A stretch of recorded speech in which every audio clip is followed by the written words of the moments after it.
मित्रों, एक छोटी सी कहानी का बहुत ही प्यारा संदेश आप भी समझिए और उसके साथ अनुभव कीजिए।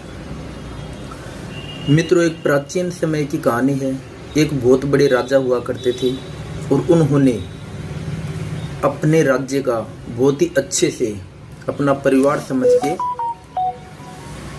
राज चलाते थे। लेकिन राजा को कोई संतान नहीं थी। तो जैसे जैसे राजा की उम्र हुई, समय आया तो राजा चिंतित होने लग गए।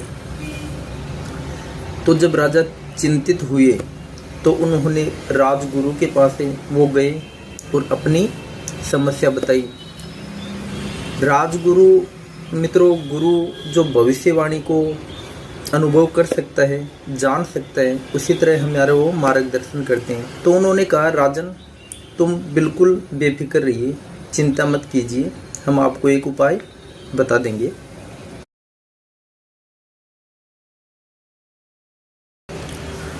तो उन्होंने राजन से कहा कि तुम राज्य में ऐलान करवा दो कि कल जो भी शाम से पहले पहले राजा से मिलने आएगा उसी को राजा घोषित किया जाएगा।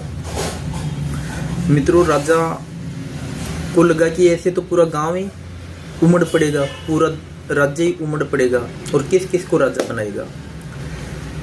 लेकिन गुरु ने कहा कि तुम्हारे महल से पहले का जो रास्ता आता है उसमें ऐसी जैसे भव्य मेला है, तरह तरह की मनोरंजन की वस्तुएं हैं, तरह तरह के खाने के व्यंजन हैं, वो सब मार्ग में लगा दो। तो मित्रों, सभी को सोचना हुई, सभी राजा से मिलने चले भी।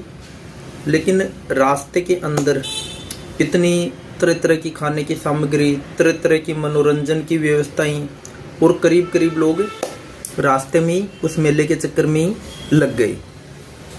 लेकिन उसमें से एक लड़का सीधा राजन के पास गया।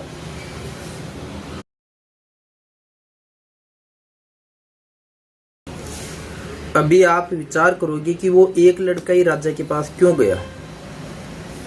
लेकिन मित्रों, वो जब भी घर से निकला तो वो अपने एक लक्ष्य को ध्यान में रखते हुए घर से निकला और उसको कोई भी चीजें प्रभावित नहीं कर सकी। क्यों? क्योंकि उसके पास एक लक्ष्य था कि मुझे राजा के पास पहुंचना है, मुझे आगे का राजपाट संभालना है। तो मित्रों, राजा ने उसको आने वाले समय के लिए राजा घोषित किया। कहने का मतलब एक ही है कि हम भी हमारे उद्देश्य तक पहुंचे।